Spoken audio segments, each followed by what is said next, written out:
The Volga is Europe's longest river. We call her Mother Volga. She provides everything for us: transport, power, food, and beauty.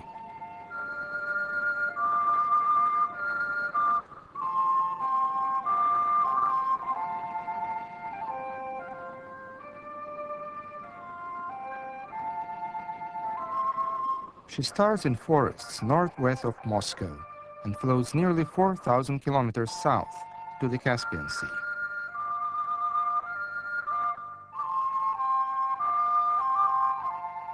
From the town of Rybinsk onwards, she becomes a string of wide reservoirs stretching across the steppes through the heart of central Russia.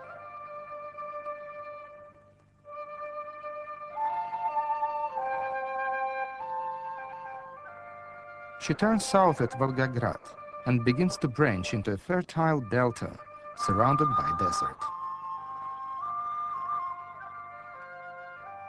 Here, she empties into the sea.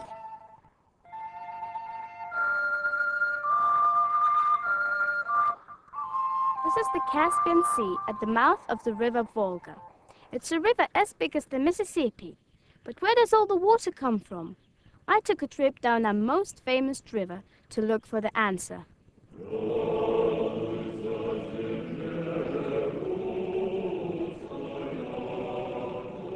My journey began at sunrise, near the source of the river.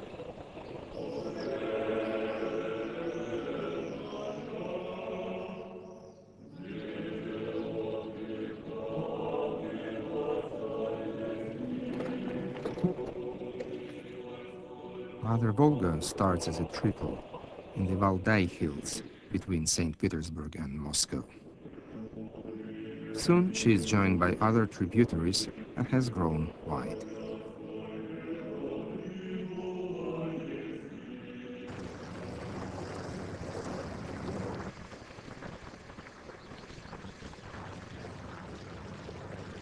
Downriver, in the reaches of the upper Volga, I joined an old riverboat captain on his vessel. He told me how much the river means to him.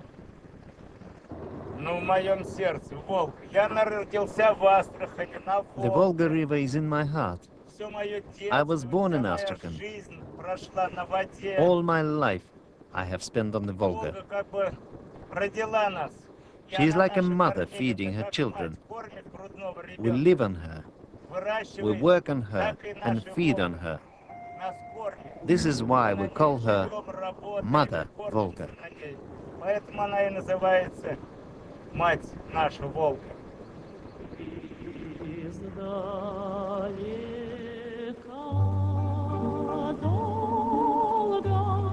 The upper Volga flows through a forested landscape. As the river bends, the fast outer current erodes the bank, threatening the fields.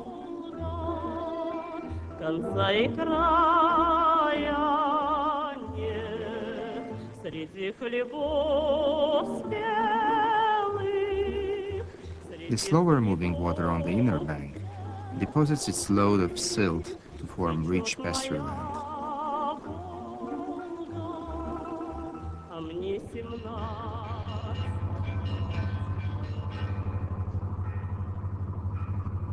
For many centuries, wealthy merchants decorated the banks with Orthodox churches to impress visitors.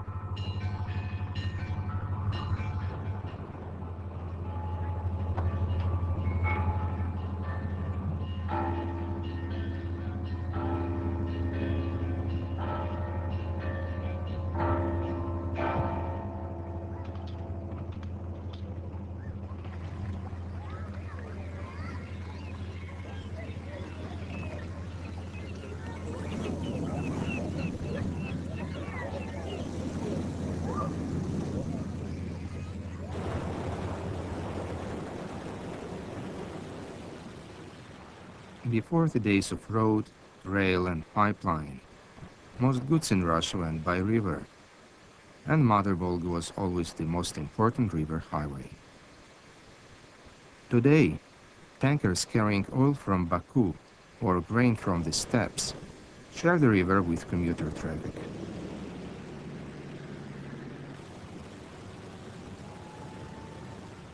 Sand, eroded upstream, is deposited where the water flow is slow, clogging up the channel. Sand, taken from the riverbed, is valued as a construction material all over Russia.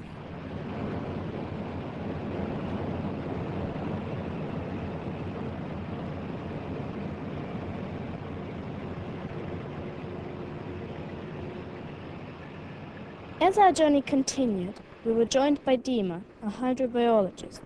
He told me how every spring the river used to overflow its banks.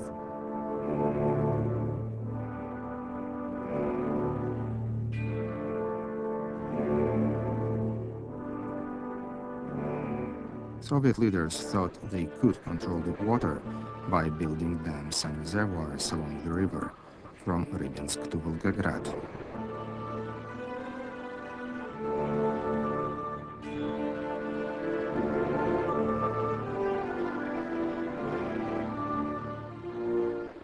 The dams would also be used to generate cheap electricity.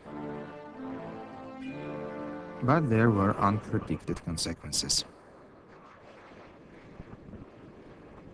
Hundreds of thousands of people ought to move to another places with only a few things in their hands, and also meant the loss of very valuable, extremely valuable agricultural land.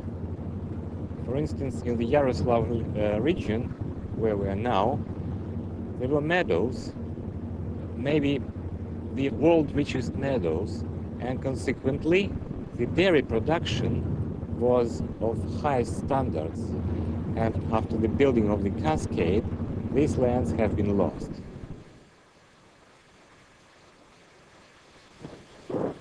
The first reservoir we came to, at Rybinsk, is 68 kilometers wide.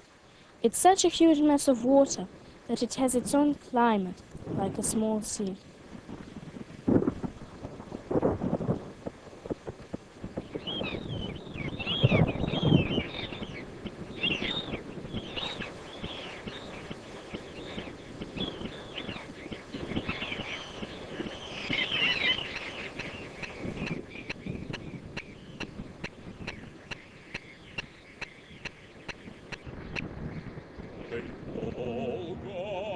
The dams and reservoirs made transport on the river more reliable.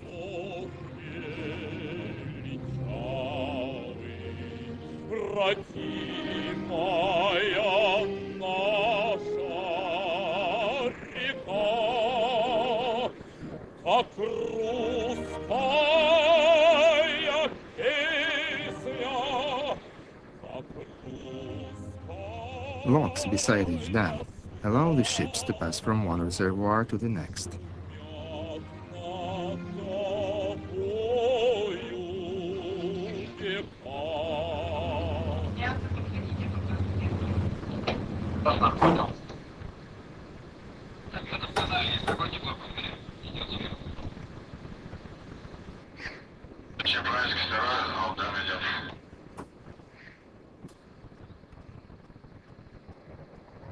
The biggest dam was yet to come, 2,000 kilometers south, at the city of Volgograd in the steppes.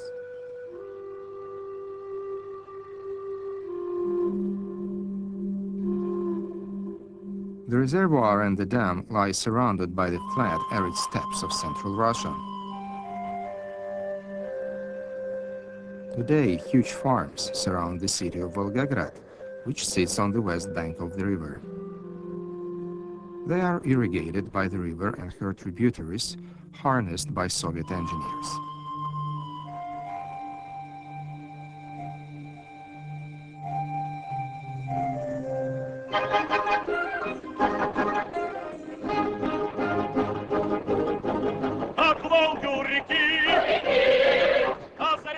The Soviets' love of grand engineering pushed them to build Europe's largest power station at Volgograd in the 1960s.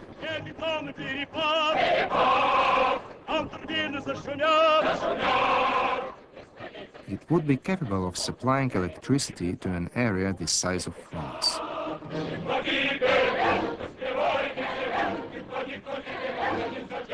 Nikita Khrushchev hailed communism's triumph over nature when he inaugurated the dam.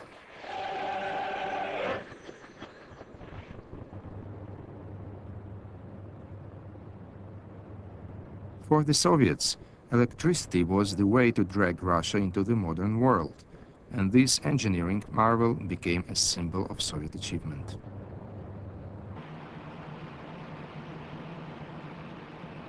Enormous volumes of water from the reservoir fall through the low-walled dam to turn the blades of the turbines and generate electricity.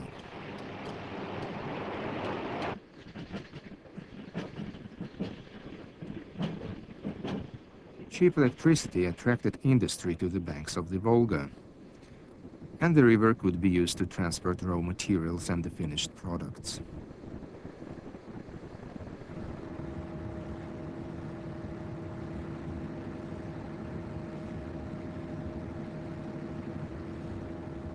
Several decades of industrial activity choked the river. 5 years ago, it was poisoned. Since the end of the Soviet system, factories are not operating at full strength. Less pollution is going into the river, and it is regenerating itself.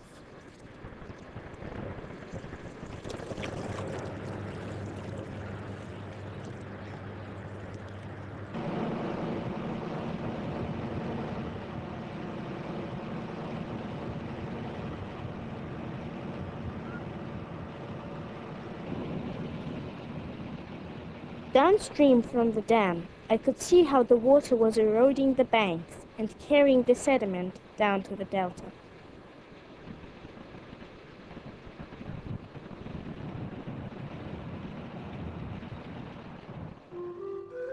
At Astrakhan, the delta branches into the flat plain of the southern desert. Mother Volga deposits her load of sand and silt there to form many sandy banks and channels. They are flooded in the spring and can dry out completely by late summer.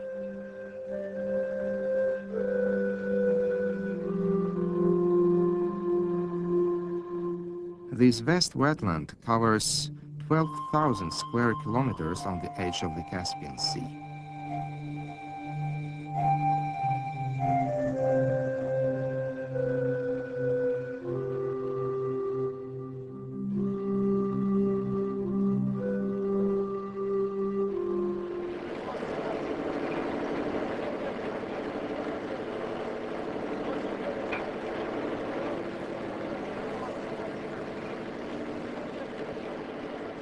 A remarkable creature is fished in these channels, the sturgeon.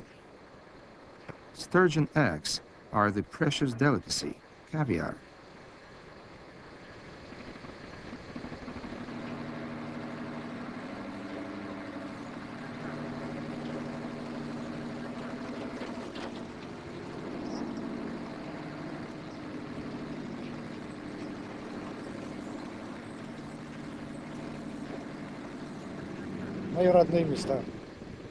This is my homeland.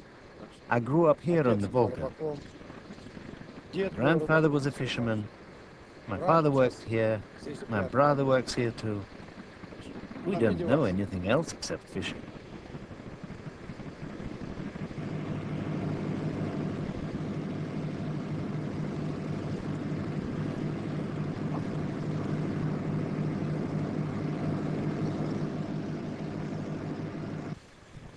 The sturgeon are taken to a floating factory, where the caviar will be processed and packed.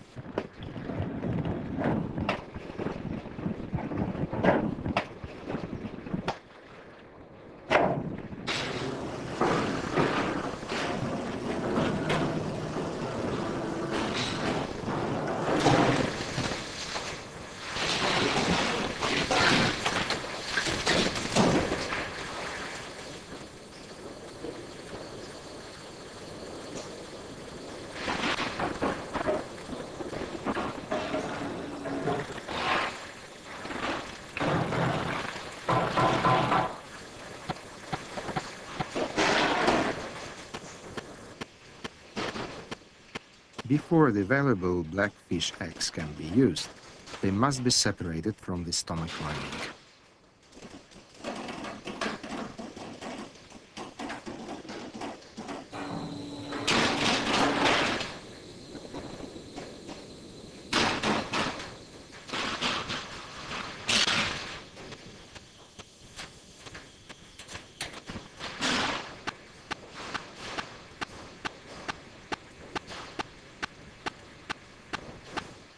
Caviar costs nearly as much as gold, making it one of Russia's most important exports. This 1 kilogram tin will sell in the West for 1,500 pounds.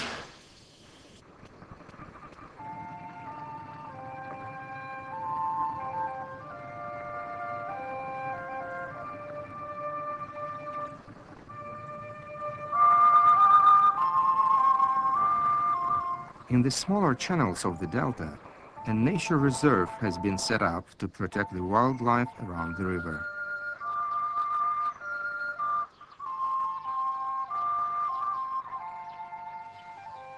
A community of scientists live on the reserve to study the plant and animal life.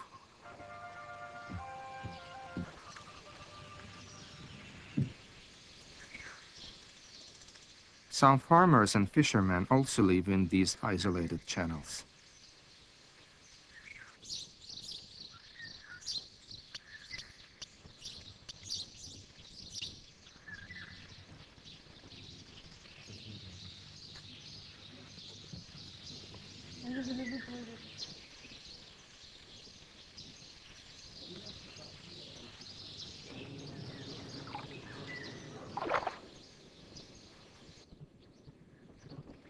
The head ornithologist showed me around the reservation. Egrets, pelicans, and even eagles live here.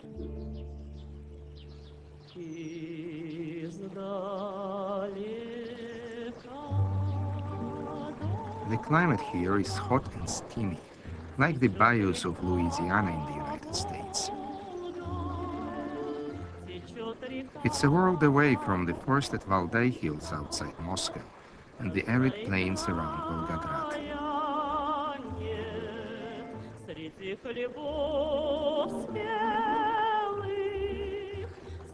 Our country is changing, but this bountiful waterway remains the constant source of plenty.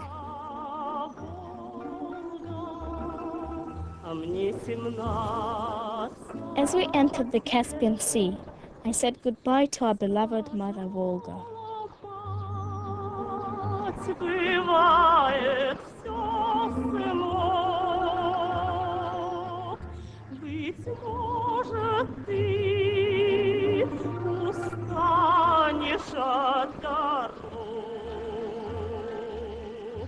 Когда домой придешь,